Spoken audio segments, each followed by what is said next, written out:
أعوذ بالله من الشيطان الرجيم بسم الله الرحمن الرحيم السلام عليكم ورحمة الله وبركاته. Waalaikumsalam warahmatullahi wabarakatuh. إن الحمد لله نحمده ونستعينه ونستغفره ونعوذ بالله من شرور أنفسنا ومن سيئات أعمالنا من يهد الله فلا مضل له وما يضلل فلا هادي له أشهد أن لا إله إلا الله وأشهد أن محمدا عبده ورسوله خاتم النبي لا نبي بعده. Pertama-tama dan yang paling utama, marilah kita panjatkan rasa puja-puji syukur kita kehadirat Allah Subhanahu wa taala yang telah memberikan kita begitu banyak nikmat, terutama nikmat kesempatan dan nikmat kesehatan sehingga kita bisa berkumpul di tempat yang insya Allah dimuliakan ini. Kedua kalinya, salawat beserta salam tak lupa pula kita haturkan kepada junjungan kita, Nabi besar Nabi Muhammad Sallallahu alaihi wasallam yang telah membawa umat manusia dari alam yang gelap gulita menuju alam yang terang benderang, dengan kata lain minaz zulumati ilan nur. Izinkan saya Indra Ardani menyampaikan sebuah kultum singkat yang berjudul tentang menjadi ahlul Quran. Saudara-saudara sekalian, siapa sih yang tidak mau menjadi ahlul Quran tersebut? Ahlul Quran tersebut adalah barang siapa yang menjadi ahlul Quran, maka niscaya dia akan berdekatan dengan Allah Subhanahu wa taala. Dia akan berdekatan dengan Allah, dia akan menjadi sahabat Allah. Dia akan menjadi orang-orang yang terpilih oleh Allah Subhanahu wa taala. Allah Subhanahu wa taala menurunkan Al-Qur'an yakni pada bulan yang suci, pada bulan Ramadan, bertepatan dengan malam Qadar. Sebagaimana dijelaskan dalam sebuah Al-Qur'an, yakni yang berbunyi A'udzu billahi minasyaitonir rajim bismillahirrahmanirrahim. Syahrul Ramadan alladzi unzila ilaihi fil Qur'an hudal linnasi wa bainal huda wal furqan, yang artinya bulan Ramadan adalah bulan yang diturunkannya Al-Quran sebagai petunjuk bagi manusia dan sebagai pembeda di antara yang hak dan yang batil. Jadi dapat kita katakan bahwasanya bulan Ramadan adalah bulan Al-Quran dikarenakan pada bulan tersebut Al-Quran tersebut diturunkan.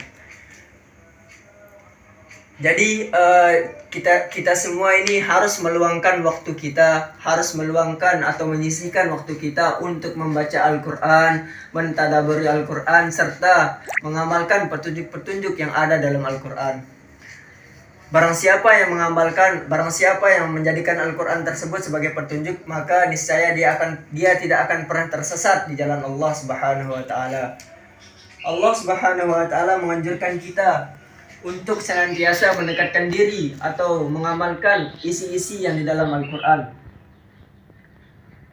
Dan kita sebagai umat manusia harus memohon kepada Allah agar kita bisa mengamalkan petunjuk-petunjuk yang di dalamnya. Ketika kita sudah mengamalkan petunjuk-petunjuk yang ada di dalam Al-Quran, maka niscaya Allah mensebut kita sebagai ahlullah atau orang-orang yang terdekat dengan Allah.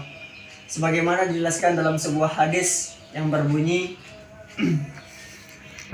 Inna lillahi ahlun, artinya sesungguhnya Allah memiliki orang-orang yang terdekat. Lalu sahabat bertanya kepada Rasulullah sallallahu alaihi wasallam, "Wahai Rasulullah, siapakah orang-orang yang terdekat, orang-orang yang dekat tersebut?"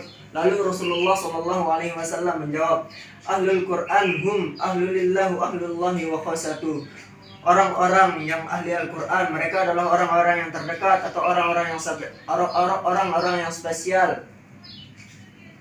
Orang-orang tersebutlah yang disebut dengan ahli Al-Quran. Jadi marilah di momentum Ramadan ini, marilah kita sama-sama untuk mendekatkan diri kepada Allah, untuk mengejar yang namanya ahli Al-Quran. Karena ketika kita sudah mencapai yang tingkat yang namanya ahli Al-Quran, maka Allah tersebut akan bersama kita. Allah tersebut akan membimbing kita.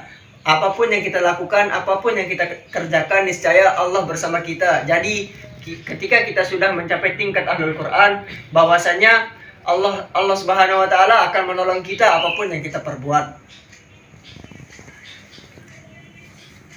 hadis tersebut adalah hadis yang sahih, yang disahihkan para ulama, yang diriwayatkan oleh Imam Ahmad. Jadi hadis tersebut hadis sahih dikarenakan hadis tersebut diriwayatkan oleh Imam Ahmad. Daripada itu, marilah kita mendekatkan diri kepada Allah Subhanahu wa taala dengan memperbanyak membaca Al-Qur'an, mentadabbur Al-Qur'an serta mengamalkan Al-Qur'an.